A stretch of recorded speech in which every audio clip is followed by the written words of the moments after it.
शांति। आज 19/5/2025 बाप दादा मधुबन से मधुर अनमोल महावाक्य है।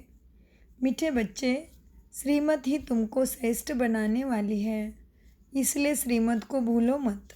अपनी मत को छोड़ एक बाप की मत पर चलो। प्रश्न: पुण्य आत्मा बनने की युक्ति क्या है? उत्तर: पुण्य आत्मा बनना है तो सच्चे दिल से प्यार से एक बाबा को याद करो। कर्म इंद्रिय से कोई भी विकर्म न करो।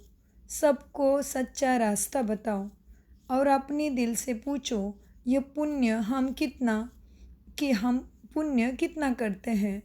अपनी चेकिंग करो कि ऐसा कोई भी कर्म ना हो जिसकी 100 गुना सज़ा खानी पड़े, तो चेक करने से पुण्य आत्मा बन जाएंगे। ओम शांति। रूहानी बाप रूहानी बच्चों को बैठ के समझाते हैं, बच्चे पाप नहीं करना। बाप ही मुक्ति जीवन मुक्ति का रास्ता तुम्हें बतलाते हैं। ज्ञान देने वाला एक ही बाप है। बाप को याद करने से पाप भस्म होते हैं, तो याद की बहुत मेहनत करनी है। याद ही काम की चीज़ है।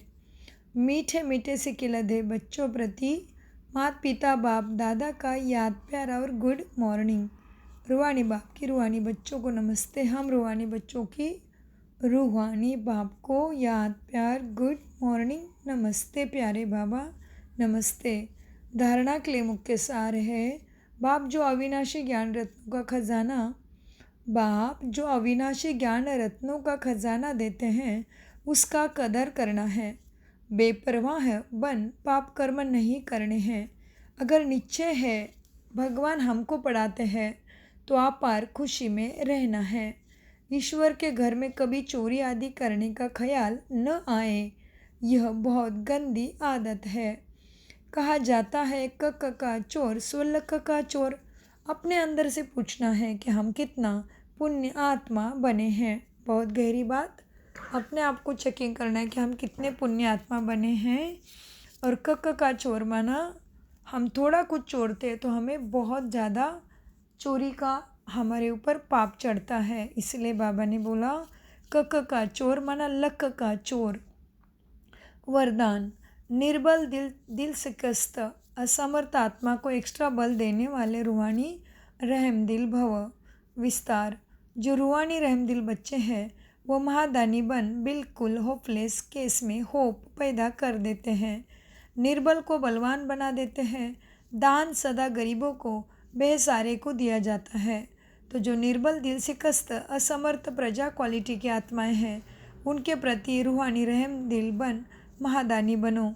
आपस में एक दूसरे के प्रति महादानी नहीं, वह तो सहयोगी साथी हो तो बाबा कहते हैं वह तो सहयोगी साथी हो, भाई भाई हो। हम शरीक पुरुषार्थी हो, सहयोग दो दान नहीं। वह स्लोगन: सदा एक बाप के श्रेष्ठ संग में रहो तो किसी के संग का रंग प्रभाव नहीं डाल सकता।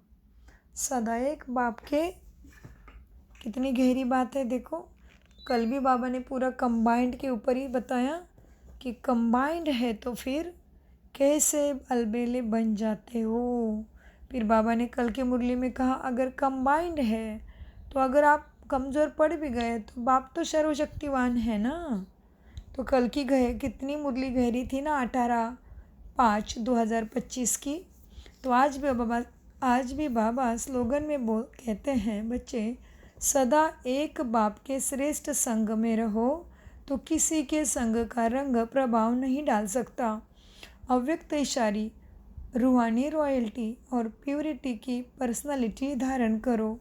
प्यूरिटी के साथ साथ चेहरे और चलन में रूहानियत की पर्सनालिटी धारण कर इस उच्च पर्सनालिटी के रूहानी नशे में रहो। अपनी रूहानी पर्सनालिटी को स्मृति में रख सदा प्रसन्न चित्त रहो तो सब प्रश्न समाप्त हो जाएंगे। अशांत और परेशान आत्माएं आपकी प्रसन्नता की नज़र से प्रसन्न हो जाएंगे। ओम शांति, ओम शांति, ओम शांति। मीठे प्यारे बाप दादा का अनगिनत पदम गुना शुक्रिया शुक्रिया शुक्रिया शुक्रिया फरिश्तों।